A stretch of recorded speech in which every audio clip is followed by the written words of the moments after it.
మహోన్నతమైన నీ నామమునకు స్తుతి చెల్లిస్తున్నాము నాయన. మీ అపారమైన ప్రేమ చేత తండ్రి మమ్మల్ని అందరినీ కూడా కాచి కాపాడుతున్న విధానాన్ని బట్టి మీకు వందనాలు నాయన. ఎందరికో లేని గొప్ప భాగ్యాన్ని తండ్రి మా అందరికీ ప్రసాదించిన మీ సన్నిధిలో నాయన, మీ వార్తలు వినుటకు తండ్రి, మీ వాక్యాన్ని ధ్యానించినప్పుడు ఆ వాక్యాన్ని బట్టి మా ప్రవర్తన మార్చుకున్నట్టుకు తండ్రి మీరు మాకు అవకాశాలను కల్పిస్తున్న విధానాన్ని బట్టి మీకు వందనాలు తండ్రి.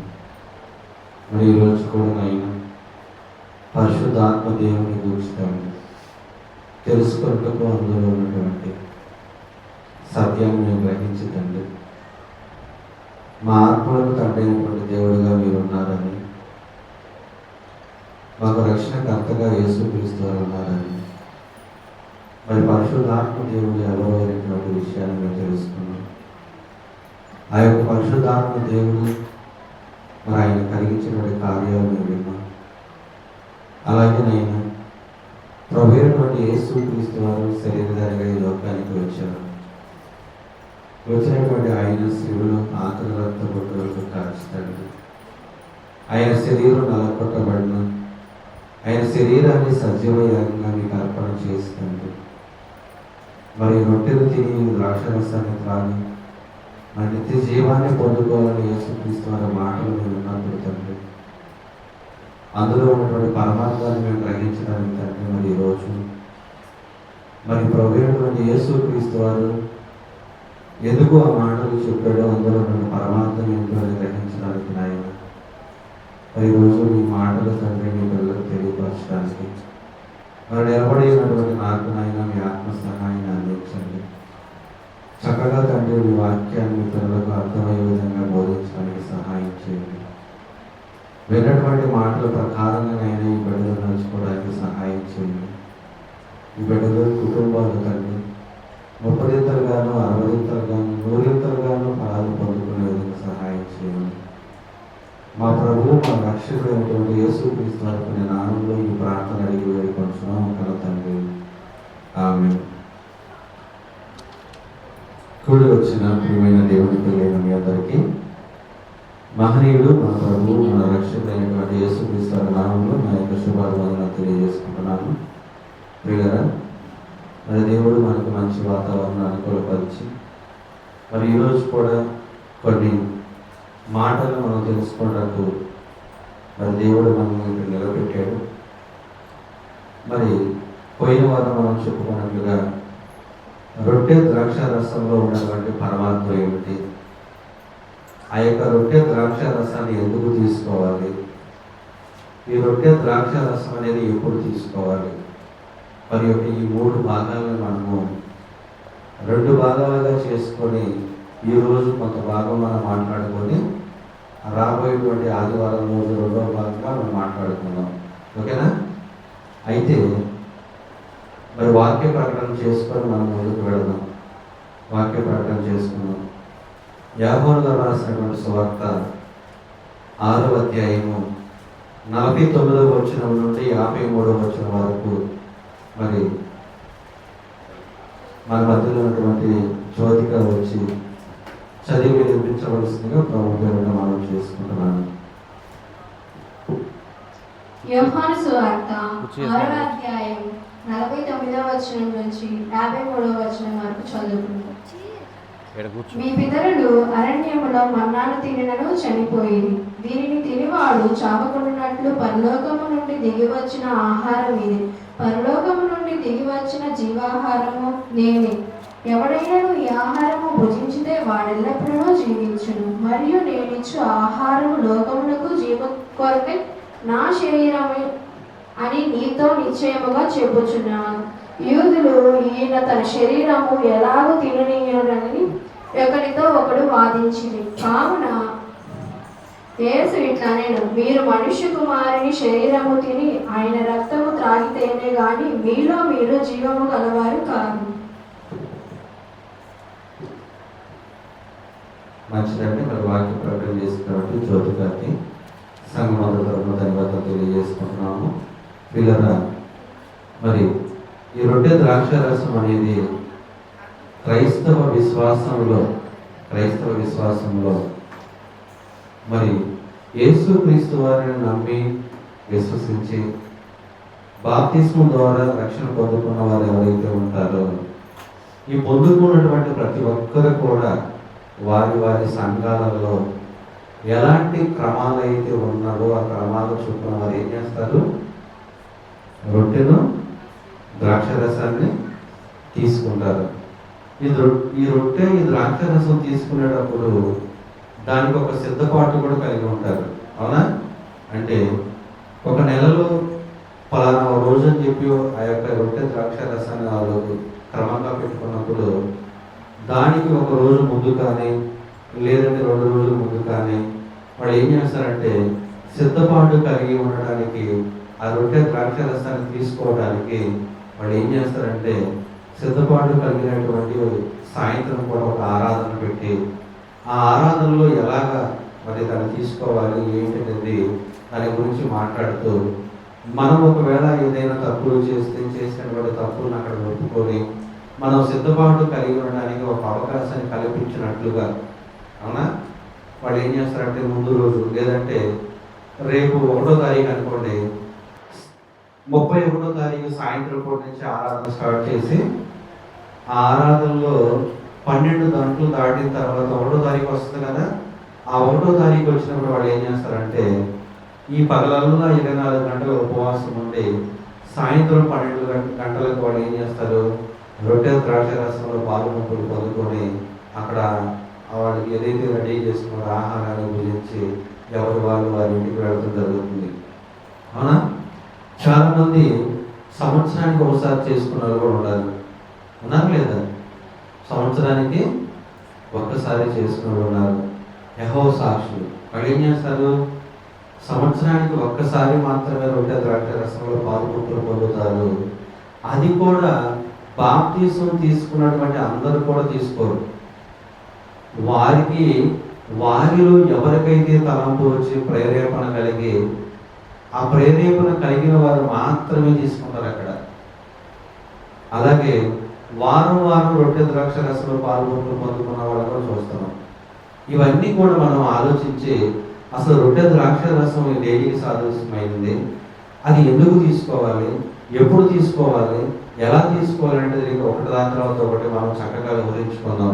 అయితే మొదటగా రొట్టె గురించి మనం మాట్లాడుకున్నప్పుడు ప్రియమైన దేవుని వల్లరా ఈ రొట్టె దేనికి సాదృశ్యంగా తీసుకుంటారు? ప్రభు అయినటువంటి యేసుక్రీస్తు వారు శరీరం అనేది మన కొరకు మన పాపాల నిమిత్తం మనం చేసినటువంటి శాపాలన్నీ కూడా ఆయన మీద వేసుకొని ఆయన ఏం చేశాడంటే ఆయన శరీరాన్ని సజీవయాగంగా ఆ యొక్క బలియాగానికి అర్పణ చేశాడనమాట. అర్పణ చేసినటువంటి పరిస్థితుల్లో ఆయన శరీరాన్ని నలకొట్టబడింది, ఎన్నో దెబ్బలు కొట్టారు, హింసించారు, ఆయన ద్వేషించారు, ఉమ్మి వేశారు, పిడిగుద్దులు గుద్దారు. శరీరాన్ని ఎంత ఇబ్బంది కలగజేసినా కూడా యేసుక్రీస్తు వారిని ఏమన్నాడు? తండ్రి మీరు ఏం చేయించున్నారో మీరు ఎరగట్లేదయ్యా, మీరు క్షమించునని మన కోసం వాటన్నిటిని ఓర్చుకున్నాడు. కాబట్టి ఆ యొక్క యేసుక్రీస్తు వారు శరీరానికి సాదృశ్యంగా మనం ఏం చేస్తున్నాం? రొట్టెను తీసుకుంటున్నాం అన్నమాట. ఈ రొట్టెను తీసుకునేటప్పుడు ఎలాంటి రొట్టెను తీసుకోవాలి? పులిసిపోయినటువంటి పిండిని తీసుకొచ్చి రొట్టెను చేయకూడదు. ఎందుకు? పులుపు అనేది బైబిల్లో పాపానికి సాదృశ్యమైన ప్రియమైన దేవుని వల్ల, అంటే పులుపు లేనటువంటి రొట్టెను మనం తయారు చేసుకోవాలి. అవునా? అలా చేసుకొని ఆ యొక్క రొట్టెను మనం సిద్ధపరచుకుంటున్నాం. రొట్టెను సిద్ధపరిచిన తర్వాత ఇక్కడికి వచ్చి రొట్టె ద్రాక్ష రసంలో పాలుముక్కలు పొందుతున్న వాడు ఎవరైతే ఉన్నారో ఎవరి రొట్టెలు వాడు తీసుకొచ్చుకుంటారా, లేదంటే ఒకే రొట్టెని విరుస్తారా? ఒకే ఒక రొట్టెని విరిచి అందరూ సమానంగా దానిని పూజించే విధంగా ఏర్పాటు చేసుకుంటాం అన్నమాట. అవునా కదా? అంటే ఆ విరిచినటువంటి రొట్టె దేనికి సాదృశ్యం? యేసుక్రీస్తు వారు నలకొట్టబడినటువంటి శరీరానికి సాదృశ్యం. రొట్టెను మనం విరిచేటప్పుడు ఆయన శరీరం, ఆయన దేహం అనేది ఎలా నలకొట్టబడిందో అది మనం గమనించుకోవాలన్నటువంటి విషయాన్ని తెలియపరచుకోవడం కోసం దేవుడు అలాగా ఒక క్రమాన్ని పెట్టాడు.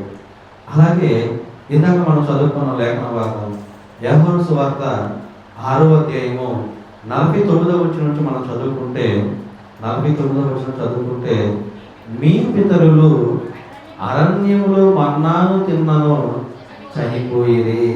అంటే ఒకనాడు దేవుడు మోషే గారు ప్రార్థన చేసినప్పుడు ఇజ్రాయేలు ప్రజలకి ఆహారాన్ని ఇచ్చినప్పుడు ఆ ఆహారం అనేది దేవుడు ఎక్కడి నుంచి కురిపించాడు? ఆకాశం నుండి. కీర్తన గ్రంథంలో ఉంటుంది, దేవదూతల ఆహారం అని ఉంటుంది ఒక చోట. అంటే దేవదూతలు భుజించిన ఆహారం అని కీర్తన గ్రంథంలో ఉంటుంది.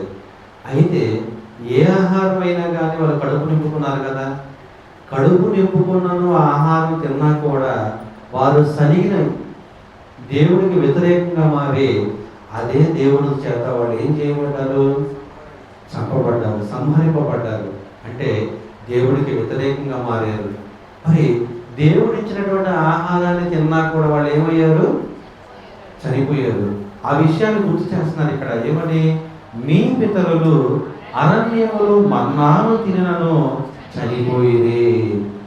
దేనిని తినవాడు? దేనిని?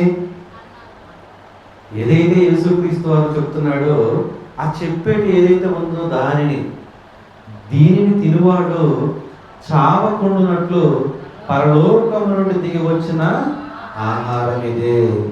ఏదో ఒక ఆహారం ఉందంట. ఆహారం ఎక్కడి నుంచి వస్తుంది? పరలోకం నుండి వస్తుంది. ఈ పరలోకం నుంచి ఆహారం చూడండి, పరలోకం నుండి దిగి వచ్చిన జీవాహారమును నేనే.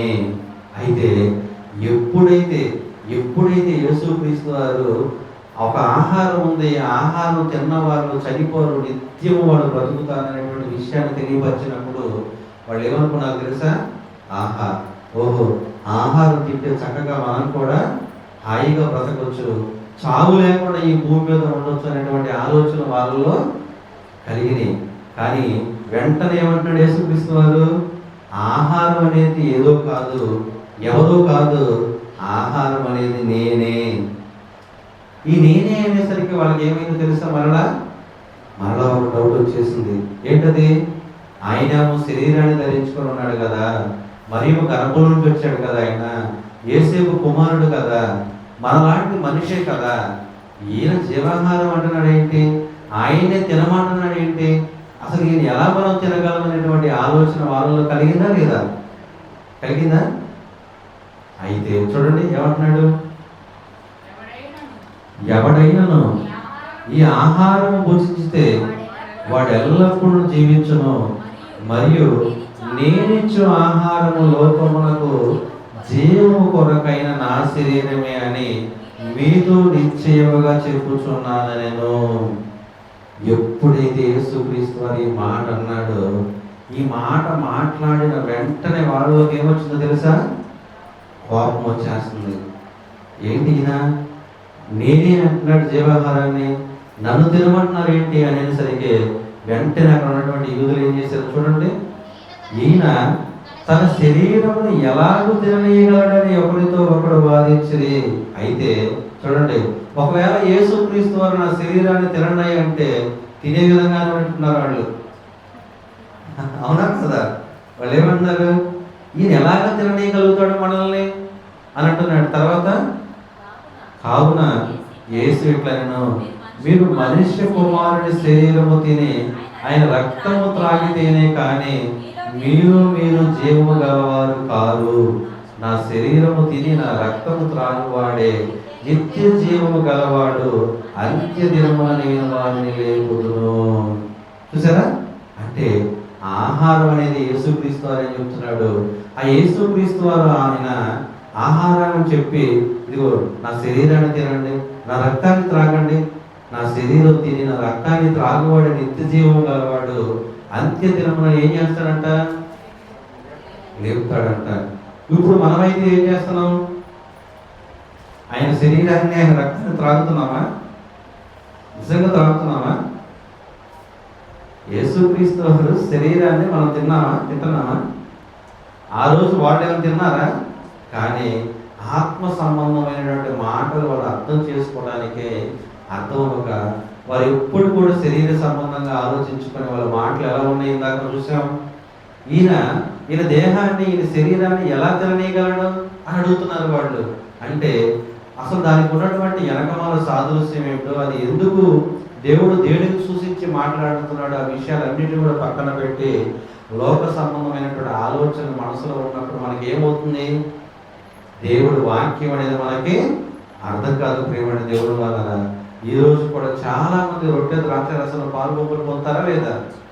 పాలు పంపులు పొందిన ప్రతి ఒక్కరు కూడా రొట్టె ద్రాక్ష రసంలో ఉన్నటువంటి సాదృశ్యం పూర్తిగా వాళ్ళకి తెలుసా? చాలా మందికి తెలియదు. అందుకని ఈరోజు ఈ రొట్టె ద్రాక్ష రసంలో ఉన్నటువంటి ఆంతర్యం ఏంటో, ఆ సాదృశ్యం ఏంటో మనం తెలుసుకోవడానికి మనం కొంచెం ముందుకు వెళదాం. చూడండి, లూకా గారు రాసిన సువార్త 22వ అధ్యాయము 19వ వచనం చదువుతాం. లూకా గారు రాసిన సువార్త 22వ అధ్యాయము 19వ వచనం. పిమ్మట ఆయన ఒక రొట్టె పట్టుకొని కృతజ్ఞతాస్తుతులు చెల్లించి దాన్ని విరిచి వారికిచ్చి, ఇది మీ కొరకు ఇవ్వబడుచున్న నా శరీరము, నన్ను జ్ఞాపకము చేసుకున్నటకు దీన్ని చేయుడని చెప్పాను. చూసారా, ఆయన ఏం చేశాడు? ఒక రొట్టెను పట్టుకున్నాడు. ప్రేమని దేవుని వల్ల ఆ రొట్టెను పట్టుకొని కృతజ్ఞతాస్తుతులు చెల్లించాడు. ఎవరికి చెల్లించాడు? తండ్రి అయినటువంటి దేవుడికి కృతజ్ఞతాస్తుతులు చెల్లించి దానిని విరిచాడు. మనం కనుక ఇక్కడ విరుస్తున్నాం కదా, రొట్టెని విరిచాడు. అప్పటికి యేసుక్రీస్తు వారు చనిపోయాడా? చనిపోలేదు. కానీ జరగబోయేటువంటి విషయాన్ని శిష్యులకు అర్థం కావడం కోసం, వారికి కళ్ళకు కట్టినట్లుగా రాబోయే కాలంలో ఇలా జరగాలనేటువంటి విషయాన్ని తెలియపరచడం కోసం ముందుగానే యేసుక్రీస్తు వారు శిష్యులకి ఏం చేస్తున్నాడు? నేర్పిస్తున్నాడు అన్నమాట. అవునా? నేర్పిస్తూ, మీరు దీనిని తీసుకొని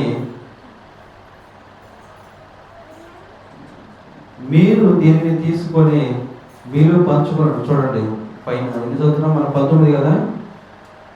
ఇది మీ కొరకు ఇవ్వబడుచున్న నా శరీరము, నన్ను జ్ఞాపకము చేసుకున్నటకు దీన్ని చేయడం అని చెప్పాను. అంటే ఏం చేయాలంట? యేసుక్రీస్తు వారు శరీరానికి సాదృశ్యమైనటువంటి రొట్టెను మనం పూజిస్తున్నప్పుడు, ఆ రోజు ఉన్నటువంటి శిష్యులు కూడా యేసుక్రీస్తు వారు చనిపోక ముందే చెప్తున్నటువంటి మాటలు ఏంటంటే, ఈ రొట్టెను మీరు విరిచి తినేటప్పుడు ఏం చేయాలంట? ఆయనను జ్ఞాపకం చేసుకోవాలి. అవునా? ఆయనను జ్ఞాపకం చేసుకొని ఇది తినాలని చెప్తున్నాడు. మత్తయి గారు రాసిన సువార్త 26వ అధ్యాయము 26వ వచనం చదవండి. మత్తయి గారు రాసిన సువార్త, భోజనము చేయుచుండగా యేసు ఒక రొట్టె పట్టుకొని దానిని ఆశీర్వదించి విరిచి తన శిష్యులకు ఇచ్చి, మీరు తీసుకొని తినుడి, ఇది నా శరీరం అని చెప్పాను. చూసారా? అంటే ఇక్కడ కూడా ఏమని చెప్తున్నాడు? ఒక రొట్టెను తీసుకున్నాడు, దాన్ని ఆశీర్వదించాడు, విరిచిన తర్వాత శిష్యులకు ఇచ్చాడు. ఇచ్చిన తర్వాత ఏమంటున్నాడు? ఇది నా శరీరం అని చెప్పి. అర్థమవుతుందా? అంటే యేసుక్రీస్తు వారు ఒక రొట్టెను విరిచి వాళ్ళ చేతికి ఇచ్చినప్పుడు వాళ్ళు కూడా ఏమని ఆలోచించుంటారు? ఆశ్చర్యపోయి ఉంటారు లేదా? ఎందుకు ఇది రొట్టిస్తున్నాడు? ఎందుకు దేవుడికి కృతజ్ఞతాస్తుతులు చెల్లించి అర్పిస్తున్నాడు? అర్పించిన తర్వాత ఈ రొట్టెని ఎందుకు తినమంటున్నాడు? శిష్యులు కూడా అర్థమై ఉంటుందా? అర్థమై ఉండదు. కానీ ఇక్కడికి వచ్చేసరికి ఏమర్థమవుతుంది? ఇదిగో నా శరీరం అని చెప్పాను అంటే అప్పుడు అర్థమై ఉంటుంది యేసుక్రీస్తు వారికి ఎందుకు ఆ మాట మాట్లాడాడో, ఆ యొక్క రొట్టెను తీసుకొని విరిచి ఎందుకు ఇచ్చాడో, ఎందుకు ఆయన జ్ఞాపకం చేసుకోమని తినమన్నాడు ఎప్పుడు అర్థమవుతుంది? నా శరీరము అని చెప్పినప్పుడు వాళ్ళకి అర్థమై ఉండాలి. ప్రేమైన దేవుని వాళ్ళ. అందుకని చూడండి, కొరింథీయులకు రాసినటువంటి మొదటి పత్రిక 11వ అధ్యాయము 23-24 వచనాలు చూసుకుంటే, నేను మీకు అప్పగించిన దానిని ప్రభువు వలన పొందితిని. అంటే ఈ కొరింథీయులకు రాసిన పత్రిక అపోస్తలుడైన పౌలు గారు కొరింథీయులకు మొదటి పత్రిక రాస్తున్నప్పుడు ఆయన ఇన్వాల్వ్ అయి రాస్తున్నాడు అనమాట. అందులో ఏమని మాట్లాడుతున్నాడు? నేను మీకు అప్పగించిన దానిని. అంటే ఈ అపోస్తలుడైనటువంటి పౌలు గారు వాళ్ళకు ఒక బాధ్యతను అప్పగించాడు, ఒక క్రమాన్ని తీసుకొచ్చాడు. ఆ క్రమం గురించి మాట్లాడుతూ ఇది నాకు ఎలా వచ్చిందంటే దేవుడే నాకు అప్పగించాడు అన్నాడు లేదా? నేను మీకు అప్పగించిన దానిని ప్రభు వలన పొంది తిని, ప్రభువైన యేసు తాను అప్పగింపబడిన రాత్రి ఒక రొట్టెని ఎత్తుకొని కృతజ్ఞతాస్తుతులు చెల్లించి దానిని విరిచి, ఇది మీ కొరకైన నా శరీరము, నన్ను జ్ఞాపకం చేసుకున్నట్టుకై దీన్ని చేయుడని చెప్పాను. ఆల్రెడీ ఈ మాటలు మనం ఎక్కడ విన్నాము? మత్తయి సువార్తలో విన్నాము, లూకా సువార్తలో విన్నాము. అంటే యేసుక్రీస్తు వారు చనిపోక ముందు శిష్యులతో ఏదైతే చెప్పాడో, ఆయన సిలువ వెక్కక ముందు ఏదైతే రొట్టె విరిచాడో, ఆ విరిచిన విషయాన్ని లేవనెత్తుతూ మరలా పౌలు గారు ఏమని మాట్లాడుతున్నాడు? ఇదిగో ఈ ఆజ్ఞ అనేది ప్రభు వలన పొంది తిని. కాబట్టి ప్రభు అయిన యేసు తను అప్పగింపబడిన రాత్రి ఒక రొట్టెని ఎత్తుకున్నాడు, కృతజ్ఞతాస్తుతులు చెల్లించాడు, దానిని విరిచాడు. మీ కొరకైన నా శరీరము, నన్ను జ్ఞాపకం చేసుకున్నట్టుగా దీన్ని చేయుడని చెప్పాడు. ప్రేమణ దేవుడు వల్ల. అయితే ఇప్పటికైనా మీకు అర్థమైందా ఈ రొట్టె దేనికి సంబంధించిందో సాదృశ్యమా? ప్రభు అయినటువంటి యేసుక్రీస్తు వారి నల్లగా కొట్టబడిన శరీరానికి సాదృశ్యమైనటువంటి రొట్టెను మనము భుజిస్తున్నాము. ఆ రొట్టెను భుజించేటప్పుడు యేసుక్రీస్తు వారు నలగొట్టబడిన శరీరాన్ని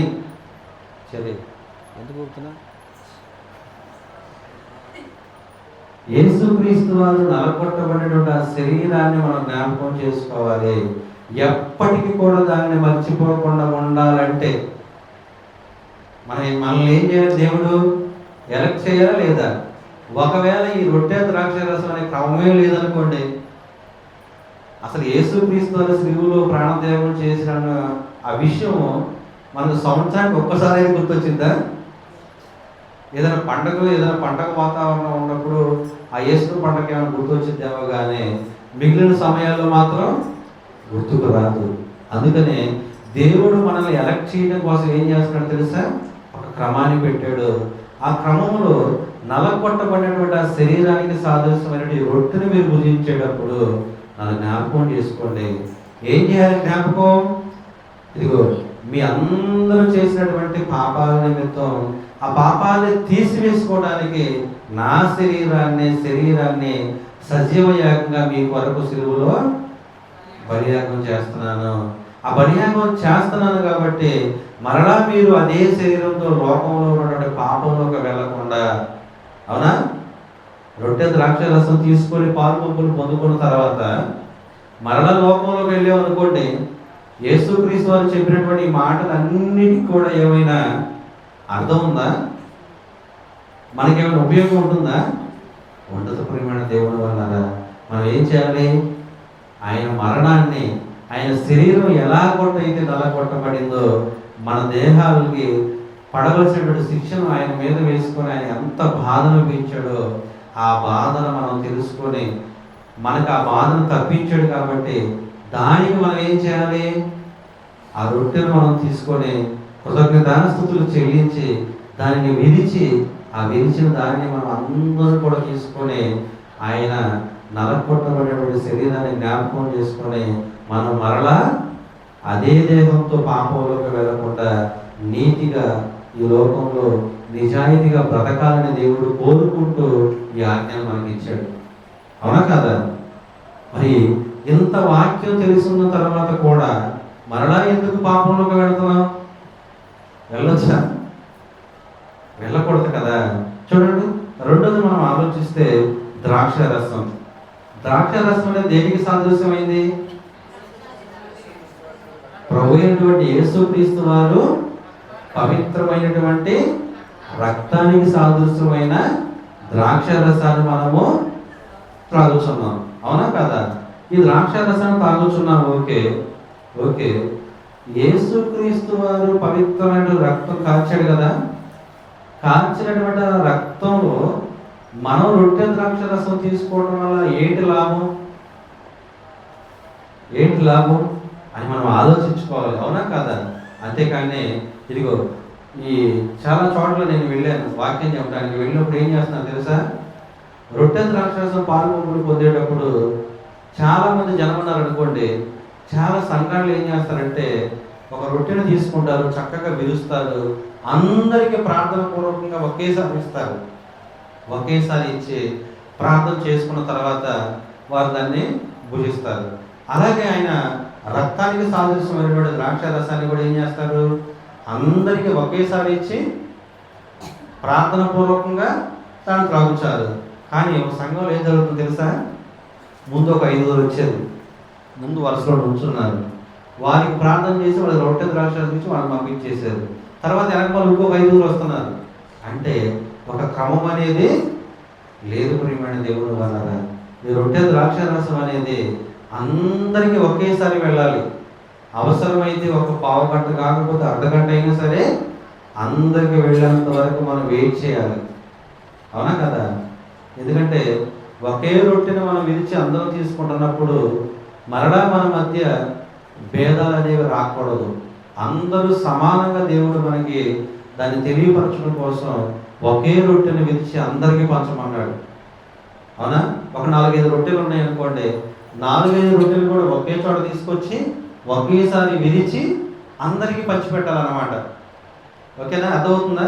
ఆ తర్వాత చూడండి, ఆ తర్వాత లూకాసు వార్త 22వ అధ్యాయము 20వ వచనం చదవండి. ఆ ప్రకారమే భోజనమైన తర్వాత ఆయన గిన్నెయు పట్టుకొని, ఈ గిన్నె మీ కొరకు చిందింపబడుచున్న నా రక్తము వలనైన క్రొత్త నిబంధన. చూసారు ఎవరు మాట్లాడుతున్నాడు? ఇదిగో ఈ గిన్నె మీ కొరకు చిందింపబడుచున్న నా రక్తము వలనైన క్రొత్త నిబంధన. క్రొత్త నిబంధన అంటే ఏంటి? మరలా దేవుడు ఒక నిబంధన చేస్తున్నాడు. ఏంట నిబంధన? ఎవరైతే నమ్మి బాప్తిస్మం పొంది రక్షణలోకి రావాలో వచ్చినటువంటి వారు దేవునికి మనిషికి మధ్యలో నిబంధన ఏంటి తెలుసా? నిబంధన ఏంటో? నిబంధన అనేది మనం నీళ్ళ దగ్గరికి వెళ్తామా? నీళ్ళ దగ్గరికి వెళ్ళినప్పుడు ఏం చేస్తాం? మన తప్పులన్నీ ఒప్పుకుంటాం ప్రార్థన ద్వారా. ఒప్పుకున్న తర్వాత ఒక మనిషి ఎన్నిసార్లు చనిపోతాడు? ఒక్కసారి చనిపోయేటువంటి మనిషిని పాత జీవితాన్ని నీళ్ళలో సమాధి చేసి నూతన జీవితాన్ని పొందుకోవాలంటే ఎన్నిసార్లు నీళ్ళలో ఉంచాలి? కానీ తండ్రి నామంలో ఒకసారి, కుమారుడి నామంలో ఒకసారి, పరిశుద్ధాత్మ నామంలో ఒకసారి. మనిషి 3 సార్లు చనిపోతాడా? ఒకసారి చనిపోతాడా? ఒక్కసారి చనిపోతాడు. అప్పుడు ఏమంటాడు తెలుసా? తండ్రి యొక్కయు కుమారుని యొక్కయు పరిశుద్ధాత్మ నామములోనికి అన్నాడా? నామములోనికి అన్నాడా? నామము అంటే ఒక మనిషి ఒకేసారి చనిపోవాలి. అందుకనే బాప్తిస్మం తీసుకునేటప్పుడు మనం ఏం చేస్తున్నాం తెలుసా? దేవుడికి ఒప్పందం చేసుకుంటున్నాం. ఆ ఒప్పందానికి గుర్తేంటి? బాప్తిస్మ కార్యక్రమం. ఈ బాప్తిస్మ కార్యక్రమంలో అయ్యా నీ దగ్గరికి నేను వచ్చాను, నా జీవితాన్ని పాత జీవితాన్ని తీసివేసి నాకు నూతన జీవితాన్ని ఇవ్వు అని అడిగినప్పుడు దేవుడికి ఏమైనా ఒప్పందం చేస్తున్నావు? నా పాత జీవితాన్ని నేను ఇంతటితో తీసివేస్తున్నాను, నూతన జీవితాన్ని పొందుకుంటున్నానని చెప్పి ఆత్మగా ఆలోచించి నీవు దేవుడికి ఒక ఒప్పందాన్ని కుదుర్చుకుంటున్నావే. కానీ పైకి ఏదైనా ఒక ముద్ర కనపడిద్దా? లేదంటే చేతికి ఏమైనా ఒక తాడు కట్టుకునేటువంటి విధానం ఏమైనా ఉంటుందా గుర్తుకి? అలా ఏముండదు ప్రియమైన దేవుని వల్ల. అది దేవునికి నీకు మధ్యలో మీరు మాట్లాడుకున్నటువంటి ఏదైతే ఒక ఒప్పందం ఉందో అది మాత్రమే దేవుడు పరిగణలో తీసుకుంటాడు, అవునా కదా? అలాగే ఇక్కడ కూడా ఏమంటున్నాడు? ఈ గిన్నె మీ కొరకు చిందింపబడుచున్న నా రక్తం వలన క్రొత్త నిబంధన అంటే ఇదిగోండి ఒక క్రొత్త